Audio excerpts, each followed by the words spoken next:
नमस्कार दोस्तों। भारतीय राजनीति में आज ऐसा घटनाक्रम सामने आया है जिसने सत्ता के गलियारों से लेकर आम जनता तक हर जगह हलचल मचा दी है। यह केवल एक सामान्य राजनीतिक खबर नहीं है, बल्कि भारतीय लोकतंत्र और चुनावी व्यवस्था से जुड़ा एक ऐसा मामला है जिस पर पूरे देश की नजर टिकी हुई है। 21 विपक्षी दलों ने एकजुट होकर सुप्रीम कोर्ट के मुख्य न्यायाधीश को एक ऐसा पत्र भेजा है जिसमें चुनाव आयोग की निष्पक्षता और उसकी कार्यप्रणाली को लेकर गंभीर सवाल उठाए गए। जब देश की चुनावी प्रक्रिया पर ही सवाल खड़े होने लगे तो स्वाभाविक है कि हर नागरिक के मन में चिंता पैदा होती है, क्योंकि मामला अब सिर्फ चुनाव जीतने का या फिर हारने का नहीं, बल्कि हर मतदाता के लोकतांत्रिक अधिकार और वोट की विश्वसनीयता से जुड़ा हुआ है। दोस्तों, इस वीडियो में मैं आपको इस पूरे घटनाक्रम की शुरुआत से लेकर आखिर तक पूरी जानकारी विस्तार से बताऊंगा और इसे पूरे मामले में हर पहलू को आपके सामने रखूंगा।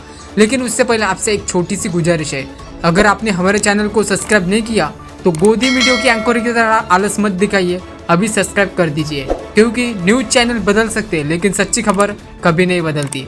और हाँ, हमें कमेंट में जरूर बताइए कि आप ये वीडियो भारत के किस शहर या फिर राज्य से देख रहे हैं। अब बात करते हैं इस पूरे मामले की। सबसे बड़ी खबर यह है कि आम आदमी पार्टी और द्रविड़ 21 विपक्षी दलों तथा एक निर्दलीय सांसद ने सुप्रीम कोर्ट के मुख्य न्यायाधीश सूर्यकांत को चुनाव आयोग की स्पेशल इंटेंसिव रिवीजन यानी SIR प्रक्रिया को लेकर एक संयुक्त पत्र भेजा है।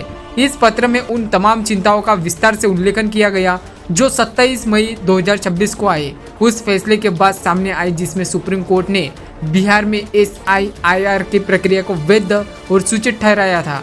विपक्ष का सीधा आरोप है कि इस पूरी प्रक्रिया की आड़ में भारतीय जनता पार्टी के इशारे पर बड़ी संख्या में मतदाताओं के नाम वोटर लिस्ट से हटाए जा रहे हैं। विपक्ष नेताओं का कहना है कि यह केवल प्रशासकीय कयावत नहीं बल्कि चुनावी प्रक्रिया को प्रभावित करने की कोशिश है। इस संयुक्त पत्र पर कांग्रेस के राष्ट्रीय अध्यक्ष मल्लिकार्जुन खड़गे, लोकसभा में विपक्ष के नेता राहुल गांधी, तृणमूल कांग्रेस के प्रमुख ममता बनर्जी, राष्ट्रीय जनता दल के नेता तेजस्वी यादव और शिवसेना UBT के नेता संजय राउत समेत कई वरिष्ठ नेताओं ने अपने हस्ताक्षर किए हैं। कुल मिलाकर 23 राजनीतिक दलों ने इस अभियान को अपना समर्थन दिया है। इस पूरे राजनीतिक घटनाक्रम का सबसे अहम और दिलचस्प पहलू यह माना जा रहा है कि आम आदमी पार्टी और DMK ने भी इस पत्र का समर्थन किया है। आपको याद होगा 2024 के लोकसभा चुनाव के बाद वर्ष 2025 में आम आदमी पार्टी ने इंडिया गठबंधन से अलग होने का फैसला किया था, क्योंकि पंजाब में होने वाले विधानसभा चुनाव को लेकर उसका कांग्रेस के साथ सीधा राजनीतिक मुकाबला तय माना जा रहा था। वहीं दूसरी तरफ तमिलनाडु में कांग्रेस द्वारा मुख्यमंत्री CJ जोसेफ विजय की पार्टी को समर्थन दिए जाने के बाद DMK ने भी पिछले महीने गठबंधन से दूरी बना ली थी। इसके बावजूद जब चुनाव आयोग की SIR प्रक्रिया मुद्दा सामने आया तो इस सभी दलों ने अपने राजनीतिक मतदाताओं को पीछे छोड़कर हुए एक साझा मंच पर आने का फैसला किया। इससे यह संदेश गया कि विपक्ष इस पूरे मामले को बेहद गंभीर और लोकतांत्रिक व्यवस्था से जुड़ा विषय मान रहा है। तृणमूल कांग्रेस के वरिष्ठ नेता डरके ओब्रायन ने भी इस बात की पुष्टि करते हुए कहा कि इन दोनों दलों का एक साथ आना लोकतांत्रिक मूल्यों की रक्षा के लिए महत्वपूर्ण कदम माना जा सकता है। विपक्षी दलों ने 8 जून 2026 को नई दिल्ली के बार कॉन्स्टिट्यूशन क्लब में आयोजित इंडिया जनबंधन की बैठक में इस मुद्दे पर विस्तार से चर्चा की थी।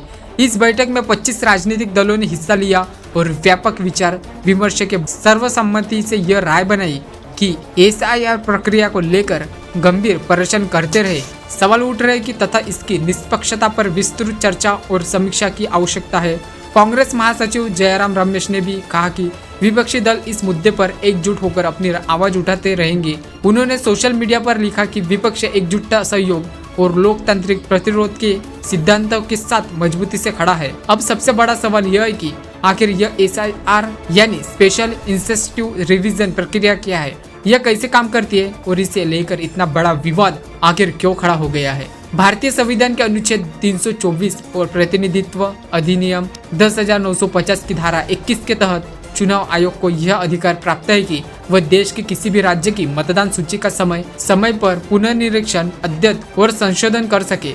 SIR यानी स्पेशल इंटेंसिव रिवीजन प्रक्रिया का मूल उद्देश्य मतदाता सूची को अधिक सटीक और अद्यतन बनाना बताया जाता है। इसके तहत फर्जी मतदाताओं, मृत व्यक्तियों के तथा ऐसे लोगों के नाम हटाए जाते हैं जो किसी दूसरे स्थान पर स्थायी रूप से स्थानांतरित हो चुके हैं। साथ ही यह भी सुनिश्चित करने का प्रयास किया जाता है कि कोई भी पात्र नागरिक मतदाता सूची से वंचित न रह जाए। सिद्धांत के स्तर पर देखें तो यह प्रक्रिया चुनावी व्यवस्था को अधिक पारदर्शिता और विश्वसनीय बनाने की दिशा में एक महत्वपूर्ण कदम मानी जाती है।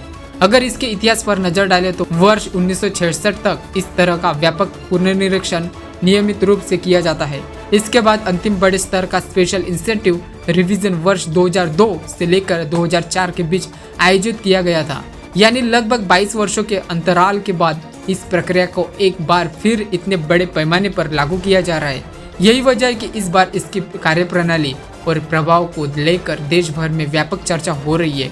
हालांकि विपक्ष का दावा है कि जमीनी स्तर पर तस्वीर कुछ अलग दिखाई दे रही है। विपक्षी दलों का आरोप है कि इस प्रक्रिया का इस्तेमाल केवल मतदाता सूची को शुद्ध करने तक सीमित नहीं है, बल्कि इसे राजनीतिक लाभ हासिल करने के लिए एक साधन के रूप में भी उपयोग किया जा रहा है। उसका कहना है कि विशेष रूप से अल्पसंख्यक समुदायों और विपक्ष का समर्थन करने वाले मतदाताओं को इस प्रक्रिया के दौरान अधिक प्रभावित किया जा रहा है। इसके बाद अंतिम बड़े स्तर का स्पेशल इंसेंटिव रिवीजन वर्ष 2002 से लेकर 2004 के बीच आयोजित किया गया था। यानी लगभग 22 वर्षों के अंतराल के बाद इस प्रक्रिया को एक बार फिर से इतने बड़े पैमाने पर लागू किया जा रहा है। यही वजह है कि इस बार इसकी कार्यप्रणाली और प्रभाव को लेकर देश भर में व्यापक चर्चाएं हो रही है। हालांकि विपक्ष का दावा है कि जमीनी स्तर पर तस्वीर कुछ अलग दिखाई दे रही है। विपक्ष दलों का आरोप है कि इस प्रक्रिया का इस्तेमाल केवल मतदाता सूची को शुद्ध करने तक सीमित नहीं है, बल्कि इसे राजनीतिक लाभ हासिल करने के लिए एक साधन के रूप में उपयोग किया जा रहा है। उनका कहना है कि विशेष रूप से अल्पसंख्यक समुदायों और विपक्ष का समर्थन करने वाले मतदाताओं को इस प्रक्रिया के दौरान अधिक प्रभावित किया जा रहा है। दूसरी ओर चुनावी आयोग इन आरोपी से लगातार इनकार करता रहा है और प्रक्रिया को पूरी तरह नियमों के अनुरूप बताता है। जानकारी के अनुसार 27 अक्टूबर 2025 को मुख्य चुनावी आयुक्त ज्ञानेश्वर कुमार ने नई दिल्ली के विज्ञान भवन से इस राष्ट्रव्यापी SIRR अभियान की औपचारिक घोषणा की थी। इसके बाद इस प्रक्रिया का पहला चरण बिहार में शुरू किया गया, जो जून से सितंबर 2025 के बीच संचालित किया गया और वहीं से इस पूरे विवाद ने राजनीतिक बहस का रूप लेना शुरू कर दिया। इसके बाद इस अभियान का दूसरा चरण 27 अक्टूबर 2025 से शुरू किया गया, जिसमें उत्तर प्रदेश और पश्चिम बंगाल सहित 9 राज्यों तथा 3 केंद्र प्रदेशों को शामिल किया गया। इस चरण में आंध्र प्रदेश, अरुणाचल प्रदेश, हरियाणा, झारखंड, कर्नाटक और महाराष्ट्र, मणिपुर, मेघालय, मिजोरम, नागालैंड, ओडिशा, पंजाब, सिक्किम, त्रिपुरा, तेलंगाना और उत्तराखंड जैसे कई महत्वपूर्ण राज्यों में भी इस प्रक्रिया को आगे बढ़ाया गया। जैसे जैसे यह अभियान विभिन्न राज्यों तक पहुंचा, वैसे वैसे इसके पक्ष विपक्ष में भी बहस तेज होती चली गई। इस पूरी प्रक्रिया को सुप्रीम कोर्ट ने भी चुनौती दी गई। एसोसिएशन फॉर डेमोक्रेटिक रिमॉक यानी ADR, योगेंद्र यादव, मनोज झा, महुआ मोहत्रा और UPSCL सहित कई याचिकाकर्ताओं ने संविधान के अनुच्छेद 32 के तहत सुप्रीम कोर्ट का रुख किया। वरिष्ठ अभिवक्ता प्रशांत भूषण और कपिल सिब्बल ने अदालत में दलील देते हुए कहा कि यह प्रक्रिया मनमानी है और उनके अनुसार इससे काफी बना रही है सार्वभौमिक वैयक्तिक मताधिकार के अधिकार पर प्रतिकूल प्रभाव पड़ सकता है। याचिकाकर्ताओं ने यह भी तर्क दिया है कि नागरिकता साबित करने का अतिरिक्त बोझ आम मतदाताओं पर डाला जा रहा है। याचिकाकर्ताओं का आरोप है कि घर घर चलाए जा रहे सत्यापन अभियान के दौरान कई मतदाताओं से अतिरिक्त दस्तावेज और नागरिक संबंध प्रमाण मांगे गए। उनका कहना है कि कुछ मामलों में आवश्यक दस्तावेज उपलब्ध न करा पाने वाले लोगों के नाम मतदाता सूची से हटाए जाने की आशंका जताई गई। वही चुनाव आयोग लगातार यह कहता रहा कि पूरी प्रक्रिया कानून और निर्धारित नियमों के अनुसार पारदर्शिता तरीके से संचालित की जा रही है तथा पात्र मतदाताओं के अधिकारों की रक्षा उसकी प्राथमिकता है। तो दोस्तों, इस पूरे मामले का विस्तृत विश्लेषण यही है। यह मुद्दा केवल राजनीतिक दलों के बीच मतभेद का विषय नहीं है, बल्कि देश की चुनावी प्रक्रिया, मतदाता सूची और लोकतांत्रिक व्यवस्था से जुड़ा एक महत्वपूर्ण विषय भी है। ऐसे मामलों में सभी पक्षों के तर्कों को समझना और तथ्यों के आधार पर अपनी राय बताना बेहद जरूरी है। आखिरकार लोकतंत्र की सबसे बड़ी ताकत मतदाता का वोट ही होता है।